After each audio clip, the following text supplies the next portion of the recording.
बच्चों, कैसे हैं आप सब लोग। आई होप आप सब लोग ठीक होंगे। मैं हूं यशराज, आपका स्वागत करता हूं आपके यूट्यूब चैनल फिजिक्स कक्षा विद यशराज में। आज इस वीडियो में हम पढ़ेंगे कंटिन्यूअस चार्ज डिस्ट्रीब्यूशन, सतत आवेश वितरण के बारे में कि किसी भी वस्तु पर आवेश किस फॉर्म में रखा हुआ है या किस फॉर्म में उसको दिया हुआ है। तो अपना टॉपिक है आज का, आप डाल ले टॉपिक कंटिन्यूअस चार्ज डिस्ट्रीब्यूशन या सतत आवेश वितरण। अपन जानते हैं कि किसी भी वस्तु पर आवेश किस फॉर्म में होता है बेटा, क्वांटीकृत फॉर्म में होता है। आप लोगों ने पढ़ा है क्वांटाइजेशन फॉर्म में होता है, यानी कि किसी भी वस्तु के ऊपर आवेश छोटे छोटे क्वांटा के रूप में रहता है। फिर सर आप ये कैसे बोल रहे हो कि आवेश किस फॉर्म में है, कंटिन्यूअस फॉर्म में है। इसको समझ लेते हैं बेटा। अपन ने पढ़ा है आवेश का क्वांटीकरण। वहाँ क्या पढ़ा है कि किसी भी वस्तु पर आवेश इलेक्ट्रॉन पर आवेश के पूर्ण गुणज के रूप में रहता है, ये अपन ने पढ़ा है बेटा। अब मैं पूछता हूँ इलेक्ट्रॉन पर आवेश कितना होता है, 1.6 × 10⁻⁹ कूलाम, जो बहुत कम है। अब जब अपन नॉर्मली जनरली प्रैक्टिकली अपन किसी वस्तु पर आवेश की बात करेंगे तो वो आवेश इलेक्ट्रॉन पर उपस्थित आवेश की तुलना में कहीं ज़्यादा होगा, इसकी गुना में मच ग्रेटर देन होगा। तो अपन उस आवेश के वितरण को विविक्त ना मानकर सतत मान सकते हैं। तो यही है अपना कंसेप्ट कि अपने पास किसी कोई वस्तु है, उसके ऊपर आवेश की मात्रा एक इलेक्ट्रॉन पर उपस्थित आवेश की मात्रा से कहीं ज़्यादा है, तो उस चार्ज वितरण को या आवेश वितरण को अपन विविक्त आवेश वितरण ना मानकर सतत आवेश वितरण मान सकते हैं। ओके, इसकी डेफिनेशन लिख सकते हैं बेटा अपन। यदि किसी वस्तु के ऊपर वितरित आवेश सतत रूप में हो तो उसे सतत आवेश वितरण कहते हैं, कंटिन्यूअस चार्ज डिस्ट्रीब्यूशन। ओके, यदि किसी वस्तु के ऊपर आवेश की मात्रा इलेक्ट्रॉन पर उपस्थित आवेश की मात्रा से कहीं ज़्यादा हो तो ऐसे आवेश वितरण को अपन ने नाम दिया है सतत आवेश वितरण। ये 3 प्रकार का होता है बेटा।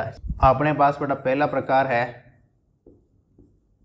रेखीय आवेश वितरण। रेखीय आवेश वितरण, लीनियर चार्ज डिस्ट्रीब्यूशन। ओके, यानी कि अपन यदि आवेश किसी रेखीय वस्तु पर वितरित कर दें तो ऐसे आवेश वितरण को अपन कहते हैं रेखीय आवेश वितरण। यानी कि अपन ये रेखीय वस्तु के ऊपर पूरे आवेश को वितरित कर दें तो इसे आवेश वितरण को अपन ने नाम दिया रेखीय आवेश वितरण, एक रेखा के ऊपर। या इसको बोल सकते हैं एक विमीय वस्तु। एक विमीय वस्तु कौन सी होती है, जो बेटा सीधी होगी, एक लाइन के रूप में होगी। इस लाइन के ऊपर अपन ने आवेश वितरण कर दिया तो ऐसे आवेश वितरण को अपने नाम दिया है रेखीय आवेश वितरण। क्लियर है। अब एक और यहाँ पर टर्म आती है रेखीय आवेश घनत्व। रेखीय आवेश घनत्व, लीनियर चार्ज डेंसिटी घनत्व। इसको अपन रिप्रेजेंट करते हैं बेटा लैम्डा से। किससे रिप्रेजेंट करते हैं, लैम्डा से। तो अपने पास जो रेखीय वस्तु है इसकी एकांक लंबाई में जो आवेश उपस्थित होगा उसको अपन नाम देंगे रेखीय आवेश घनत्व। किसको कहेंगे बेटा, एकांक लंबाई में जो आवेश है अपने पास उस आवेश को नाम दिया रेखीय आवेश घनत्व। इसे लैम्डा से अपन ने रिप्रेजेंट किया। किसको नाम दिया कि इस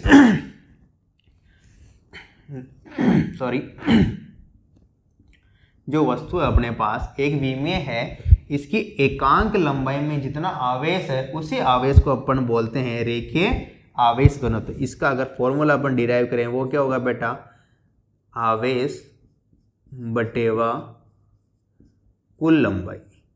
आवेश बटेवा कुल लंबाई। या इसको ऐसे लेके अगर अपन अल्पांश ले रहे हैं तो अल्पांश के लिए dq और अल्पांश की लंबाई dl। ये अपने पास फॉर्मूला है आवेश घनत्व का। कौन से घनत्व का बेटा, लीनियर चार्ज डेंसिटी या रेखीय आवेश घनत्व। इसका मात्रक अपन अगर लिखना चाहें तो मात्रक क्या हो जाएगा बेटा, आवेश का मात्रक क्या होता है, कूलाम, लंबाई क्या होगा, मीटर, कूलाम पर मीटर। क्लियर है। मान लेते हैं अपने पास कोई वस्तु है, रेखीय अवस्था में अपने पास, ये रेखीय अवस्था में है, इस पर अपन ने चार्ज डिस्ट्रीब्यूशन कर दिया, चार्ज का वितरण कर दिया, तो ये कौन सा वितरण हो गया बेटा, रेखीय आवेश वितरण। ठीक है। अब इससे एक r दूरी पर बिंदु P है, यहाँ पर बिंदु P है, इस पॉइंट पर अपने को विद्युत क्षेत्र की तीव्रता ज्ञात करनी है। अभी तक अपन ने पढ़ा है सिर्फ बिंदु आवेश के कारण r दूरी पर जो बिंदु P होता है उस पर विद्युत क्षेत्र, वो कितना होता है बेटा, E बराबर KQ/r का स्क्वायर। ये अपन ने पढ़ा हुआ है, E बराबर KQ/r का स्क्वायर। परंतु अपने पास यहाँ पर अब बिंदु आवेश ना होकर पूरा का पूरा आवेश का वितरण दिया है, वो भी कैसा है, रेखीय आवेश वितरण। तो इसके लिए क्या करेंगे बेटा, जो अपने पास ये रेखीय वस्तु है, इसको छोटे छोटे अल्पांशों के रूप में तोड़ देंगे। वो छोटा सा अल्पांश एक बिंदु आवेश की बातें व्यवहार करेगा, तो छोटे से अल्पांश के कारण इस बिंदु P पर अपन निकाल लेंगे विद्युत क्षेत्र। कैसे, अपने पता है बिंदु आवेश के कारण निकाल सकते हैं, फिर इन सभी अल्पांशों के कारण इस पर निकल जाएगा, उन सभी का योग कर दें। तो इस प्रकार अपन अध्यारोपण के सिद्धांत से इस बिंदु P पर इस पूरे आवेश वितरण के कारण विद्युत क्षेत्र की तीव्रता ज्ञात कर सकते हैं। देखते हैं अपन कैसे करेंगे। मान लेते हैं अपने पास ये अल्पांश है dl लंबाई का, इस पर आवेश है बेटा dq, इससे ये दूरी हो गई r। ठीक है। तो अल्पांश dl पर आवेश dq के कारण, dq है, dq के कारण P पर विद्युत क्षेत्र की तीव्रता, विद्युत क्षेत्र तीव्रता क्या होता है बेटा, फॉर्मूला एक तरह से अब क्या बन गए, बिंदु आवेश बन गया। बिंदु आवेश के कारण कितना होता है, KQ/r का स्क्वायर, K आवेश कितना बेटा dq, तो K dq/r का स्क्वायर। अगर इसको वेक्टर फॉर्म में रिप्रेजेंट करें तो अपन यहाँ पर क्या लगा देंगे, r का यूनिट वेक्टर, जो r की दिशा में एकांक सदिश है। क्लियर है बेटा। अब अपने पास यहाँ पर आवेश घनत्व दिया हुआ है इस रेखीय आवेश घनत्व का, तो अपन यहाँ से dq निकाल सकते हैं। इस यहाँ से बेटा dq बराबर क्या हो जाएगा, लैम्डा dl।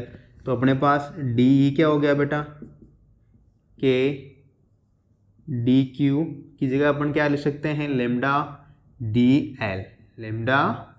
dl/r का स्क्वायर, साथ में r का यूनिट वेक्टर। ये तो सिर्फ इस छोटे से अल्पांश के कारण आ गया।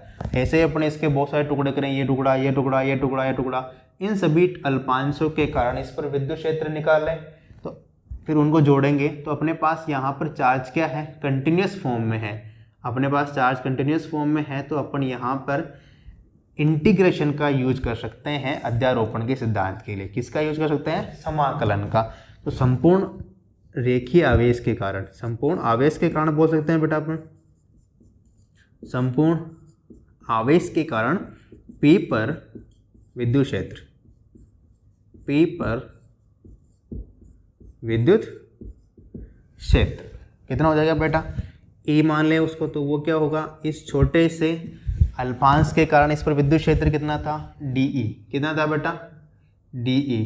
इसका अपन समाकलन कर लें, dE की वैल्यू पुटअप करें, क्या होगा, k लैम्डा dl/r का स्क्वायर, यूनिट वेक्टर r। ठीक है। यहाँ पर क्या k क्या है, कांस्टेंट है, इसको अपन समाकलन से बाहर लिख सकते हैं बेटा। तो E बराबर क्या हो गया, k बाहर लिख दिया अपन ने, अंदर क्या बच गया, लैम्डा dl/r का स्क्वायर, r का यूनिट वेक्टर। क्लियर है। E को अपन 1/4 पाई एप्सिलॉन नॉट की फॉर्म में लिखें ऐसे, तो अपने पास इसकी एक और फॉर्म जनरेट हो गई, लैम्डा DL R का स्क्वायर। ये आ गया अपने पास। यदि अपने पास कोई भी रेखीय आवेश घनत्व दिया हो तो उसको छोटे छोटे अल्पांशों के रूप में मान सकते हैं। एक अल्पांश के कारण बिंदु P पर विद्युत क्षेत्र निकालेंगे और उस विद्युत क्षेत्र का अगर अपन समाकलन करते हैं तो पूरे आवेश वितरण के कारण इस बिंदु पर अपने को विद्युत क्षेत्र मिल जाएगा। अपन ने पढ़ लिया पहला प्रकार रेखीय आवेश वितरण। अगला प्रकार है बेटा अपने पास पृष्ठीय आवेश वितरण। कौन सा है? पृष्ठीय आवेश वितरण।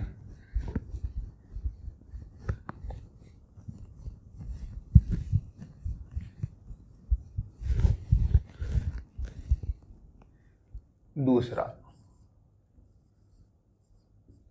पृष्ठीय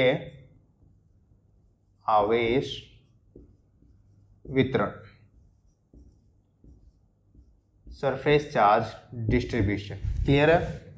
यहाँ पर क्या होगा बेटा, यदि अपन आवेश एक सरफेस के ऊपर, मान लो अपने पास जैसे ये सरफेस है, इस सरफेस के ऊपर पूरे आवेश को वितरित कर दें तो इसे कहते हैं बेटा पृष्ठीय आवेश वितरण।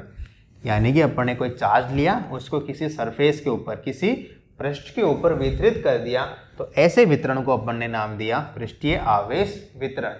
यदि किसी आवेश को किसी सतह के ऊपर वितरित कर दिया जाए तो ऐसे आवेश वितरण को पृष्ठीय आवेश वितरण कहते हैं। क्लियर है? अगला अपने पास टर्म आएगा इसमें भी, पृष्ठीय आवेश घनत्व। पृष्ठीय आवेश घनत्व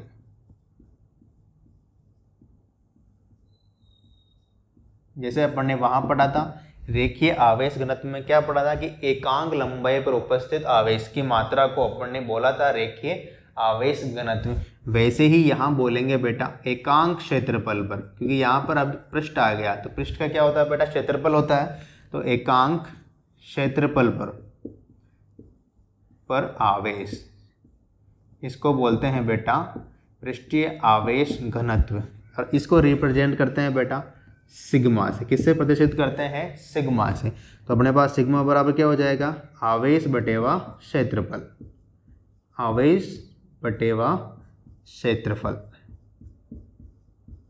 अगर इसको अल्पांश के लिखे तो अल्पांश पर आवेश क्या लिख देंगे, dq, और अल्पांश क्षेत्रफल कितना हो जाएगा, ds। तो ये अपने पास ये फॉर्मूला जनरेट हो गया। सिग्मा बराबर क्या हो गया बेटा, dq/ds। यहाँ से अपन dq को क्या लिख सकते हैं, सिग्मा ds लिख सकते हैं। ओके, मात्रक की बात करें बेटा तो मात्रक क्या हो गया, पृष्ठीय आवेश घनत्व का, सरफेस चार्ज डेंसिटी का बेटा इसका मात्रक हो गया, आवेश का मात्रक कूलाम, क्षेत्रफल का मात्रक मीटर स्क्वायर, कूलाम पर मीटर स्क्वायर। कोई दिक्कत अभी तक मेरे ख्याल से कोई भी दिक्कत आप लोगों को आनी नहीं चाहिए। फिर भी आती है तो आप डाउट पूछ सकते हो कमेंट में, ठीक है। आप लोगों ने चैनल को सब्सक्राइब नहीं किया है तो प्लीज़ सब्सक्राइब कर लें, वीडियो को शेयर करें, अपने दोस्तों को बताएं ताकि वो भी जानकारी ले सकें, अच्छे से फिजिक्स को समझ सकें, ठीक है। नोट्स आपको प्रोवाइड करा दिए जाएंगे। फिर भी मैं कहूँगा आप अपने नोट्स खुद बनाएं तो अच्छा रहेगा, ठीक है बेटा। अब बात कर लेते हैं, मान लेते हैं जैसे अपने पास कोई पृष्ठीय आवेश वितरण दिया बेटा, मान लेते हैं ये है अपने पास वितरण, ये वितरण कर दिया अपने पास। अब इसके कारण कोई बिंदु P है, मान लेते हैं यहाँ पर बिंदु P है, इस पर अपने को विद्युत क्षेत्र की तीव्रता निकालनी है। वही काम करेंगे बेटा, अल्पांश के कारण निकालेंगे, अल्पांश का फिर क्या कर देंगे, अध्यारोपण के सिद्धांत से निकालेंगे। तो इस पर अल्पांश ले लेते हैं, तो यहाँ पर अपन ने अल्पांश लिया, तो अल्पांश का क्षेत्रफल क्या होगा बेटा, ds। वहाँ से लंबाई थी, यहाँ क्षेत्रफल होगा अल्पांश, तो अल्पांश ds, और इस पर आवेश मान लेते हैं अपन dq, ऐसे इसकी दूरी है r। तो अल्पांश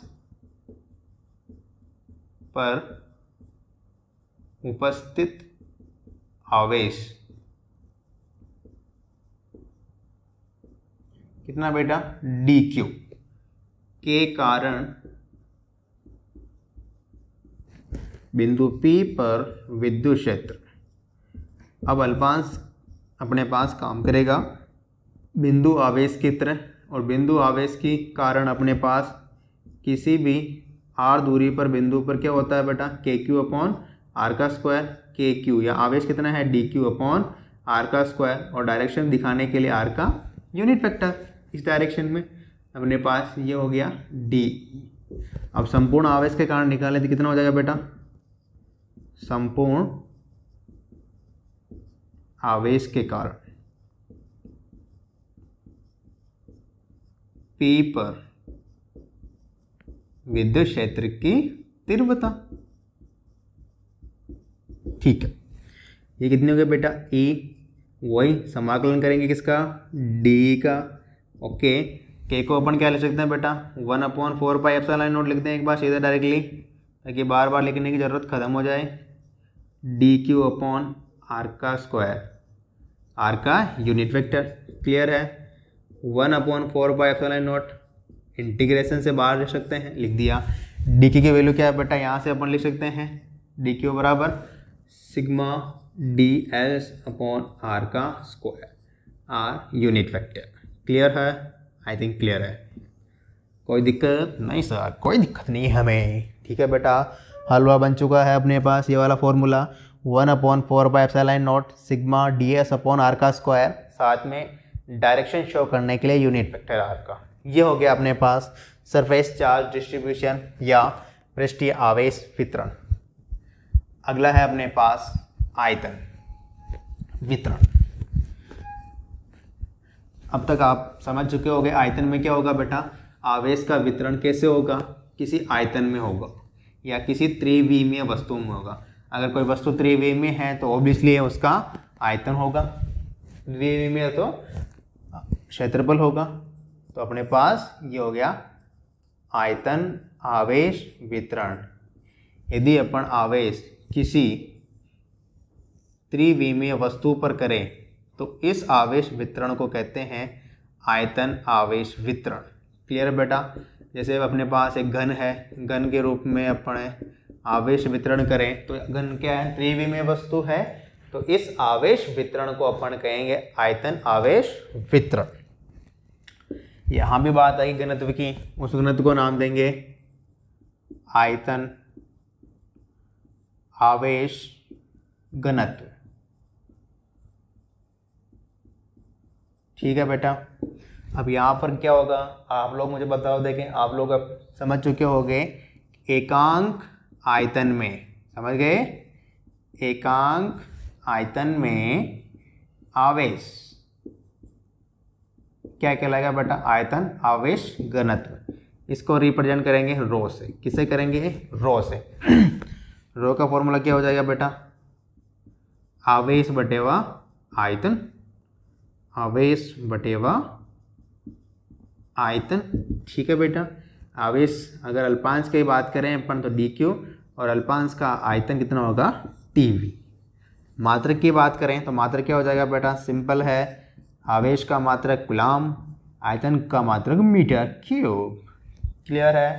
अब अपन बात करें कि अपने पास कोई आयतन दिया है जिस पर आवेश वितरण कर रखा है, अपने पास ये घन दिया है, घन पर आवेश वितरण कर रखा है, ये अपन ने आवेश वितरण कर दिया, हो गया सब आवेश वितरण। अब इस आवेश वितरण के कारण यहाँ पर कोई बिंदु P है, इस पर अपने को विद्युत क्षेत्र निकालना है।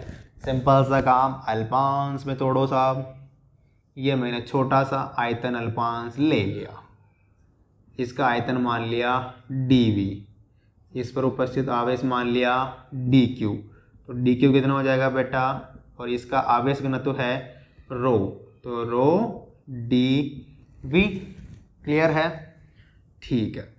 अब अल्पांश, इस अल्पांश के कारण इस बिंदु पर जो कि r दूरी पर है, विद्युत क्षेत्र कितना हो जाएगा बेटा, DE, वो कितना हो जाएगा K DQ अपॉन R का स्क्वायर, और डायरेक्शन शो करने के लिए R का यूनिट वेक्टर।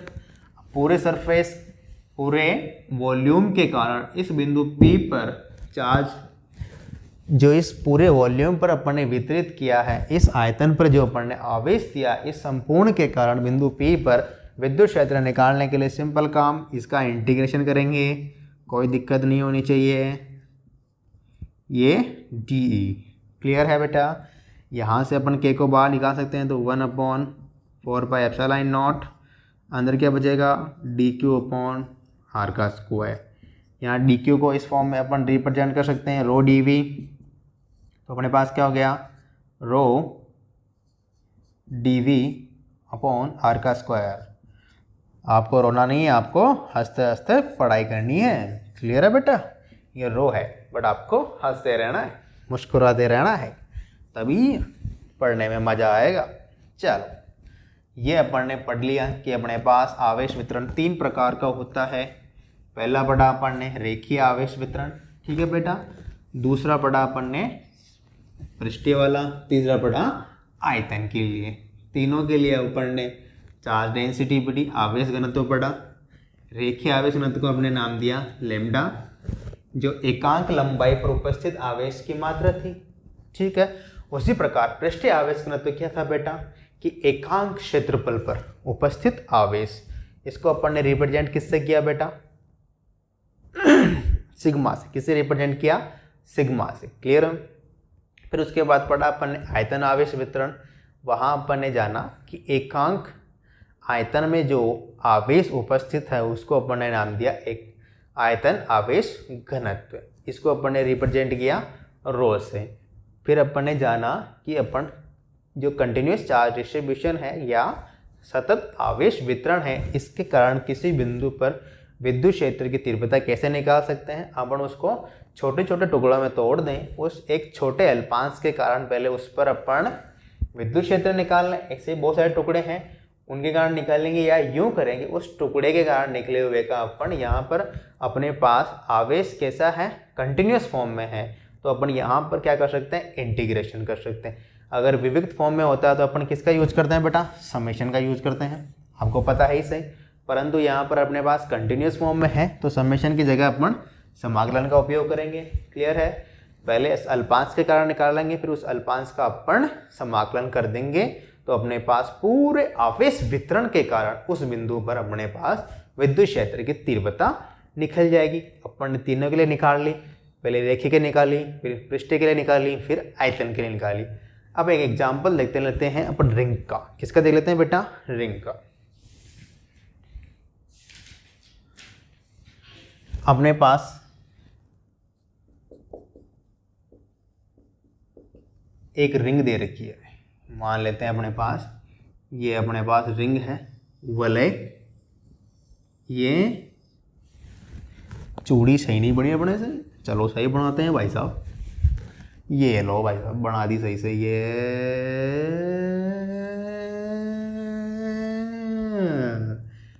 फिर अंडा बन गया। वापस ट्राई करते हैं, थोड़ा सा चलेगी ऊपर नीचे। ठीक है बेटा, ये अपने पास एक रिंग बन गई है जिसका केंद्र O है और इसकी त्रिज्या दे रखी है आपको A।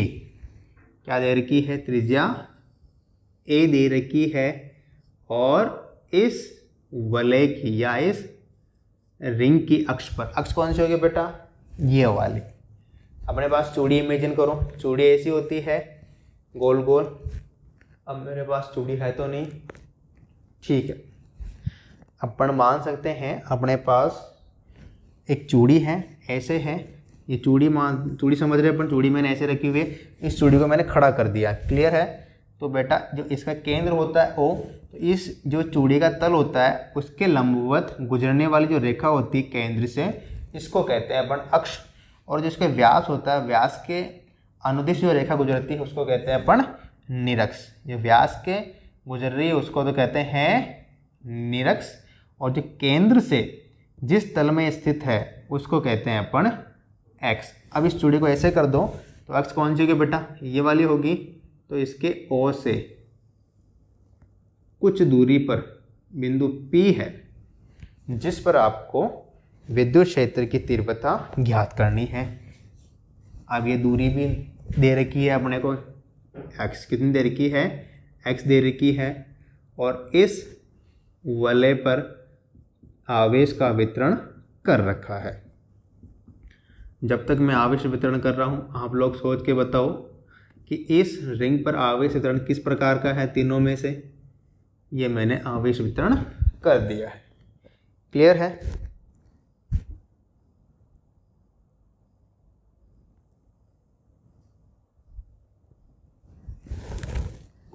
ठीक है,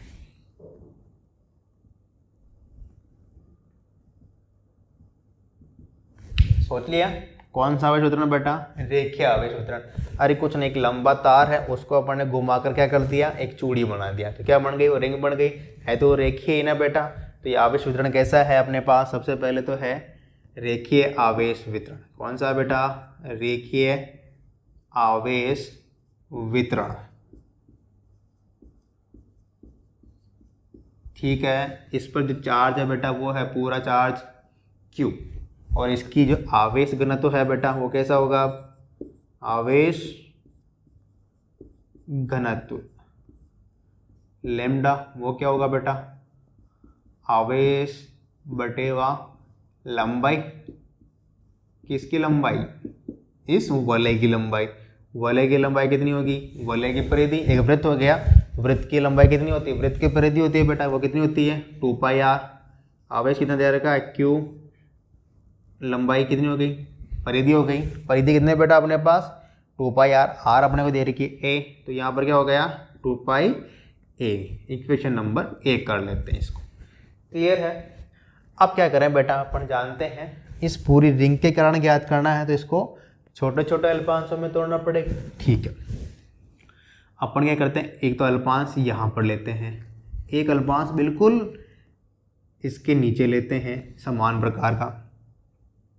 इसकी लंबाई मान लेते हैं अपन dl, इसकी लंबाई भी मान लेते हैं dl। इन दोनों पर आवेश की मात्रा भी है dq, और इस पर भी आवेश की मात्रा है dq।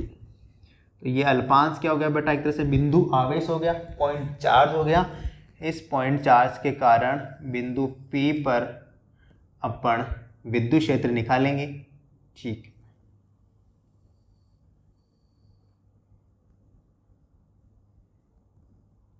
इस पर विद्युत क्षेत्र किधर आएगा बेटा? इधर आएगा, dE1 आ गया। dE1 वो कितना हो जाएगा बेटा? लिख लेते हैं अपन, अल्पांश आवेश dQ के कारण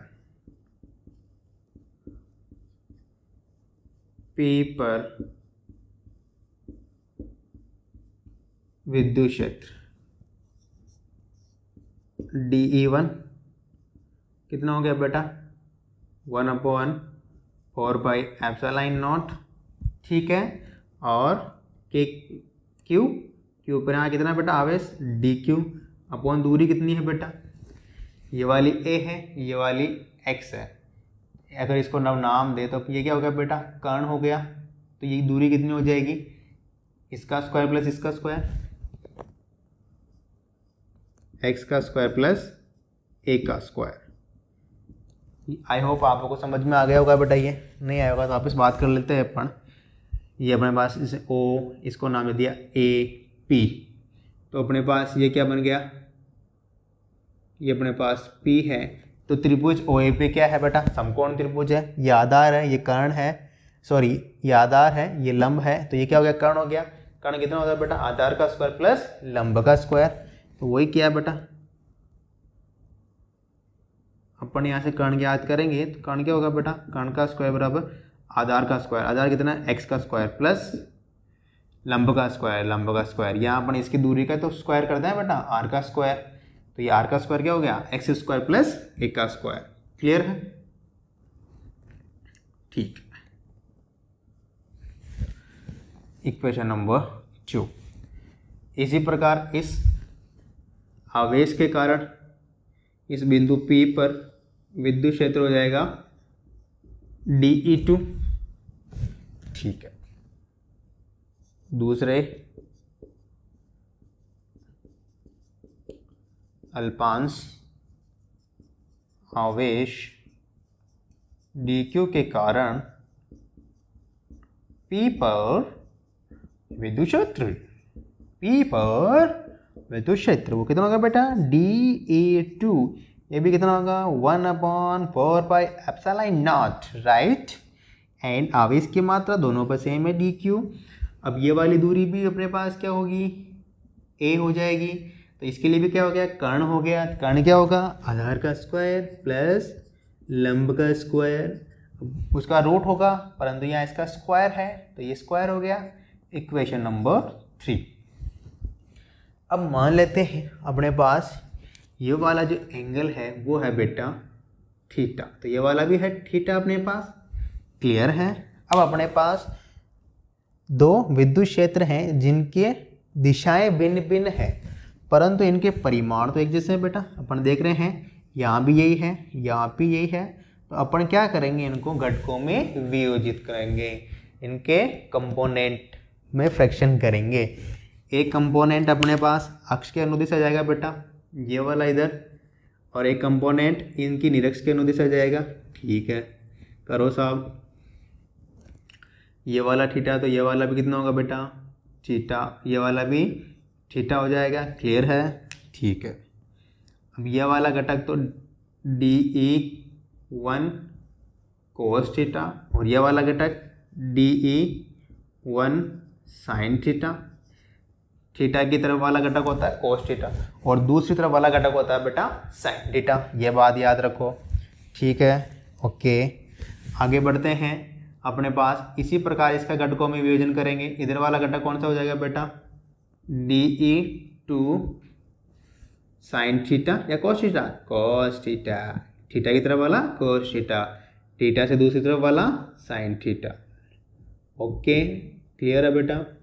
अब अपने पास ये जो दो कंपोनेंट आए हैं DE साइन थीटा और DE2 साइन थीटा, परिमाण में तो एक दूसरे के बराबर हैं परंतु दिशा में एक दूसरे के विपरीत हैं। तो क्या होगा बेटा, एक दूसरे को भस्म कर देंगे, ओम बट स्वाहा।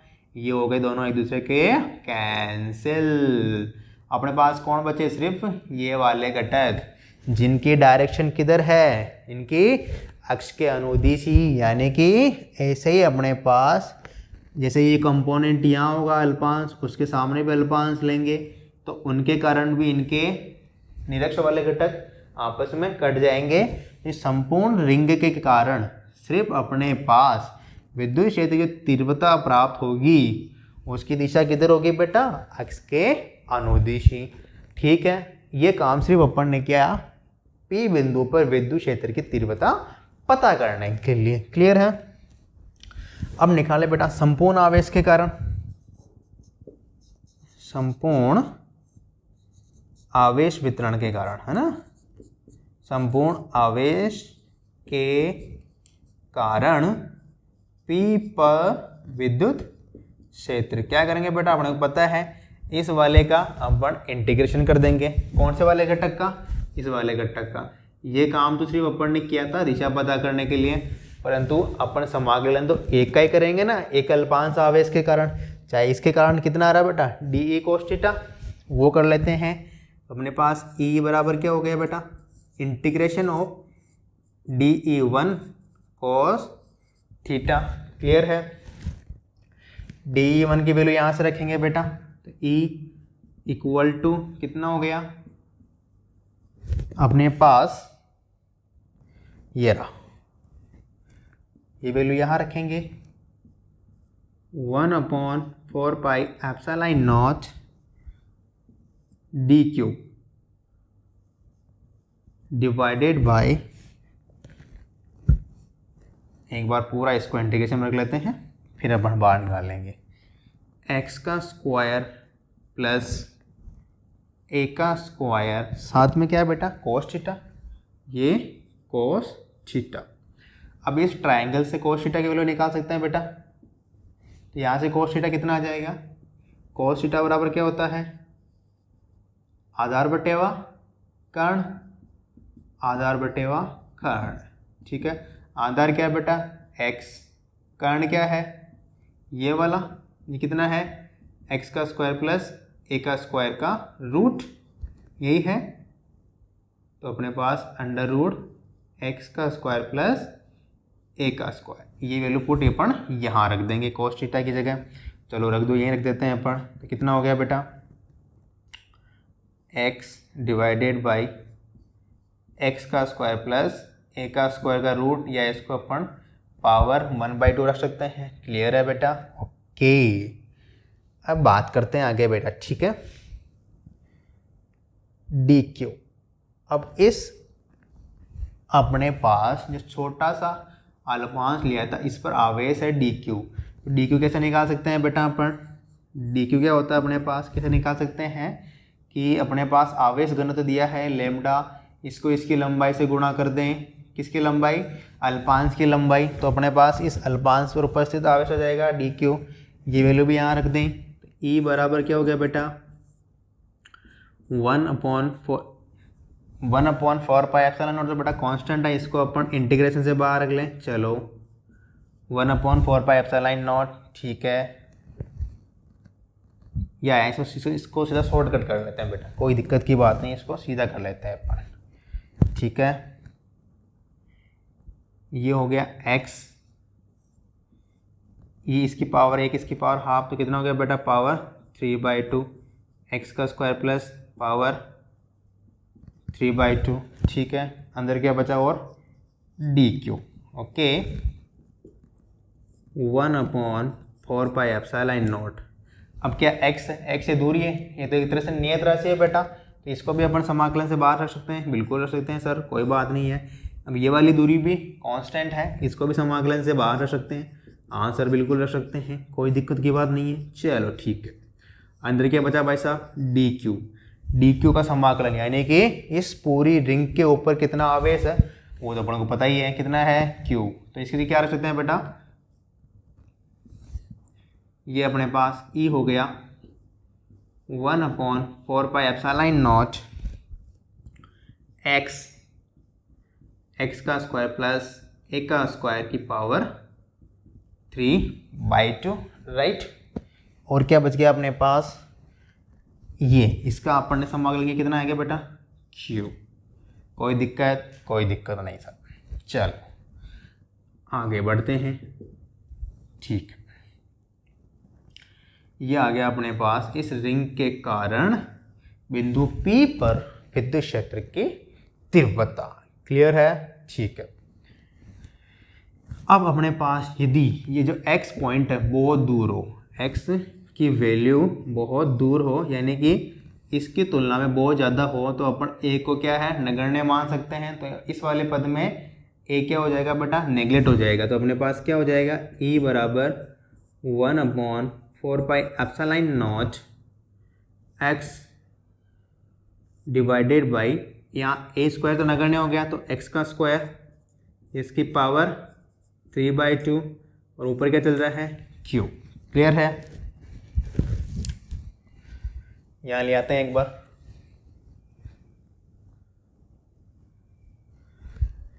तो क्या हो गया बेटा? वो x का स्क्वायर, इससे ये कट गया 2 से, तो x का क्यूब हो गया।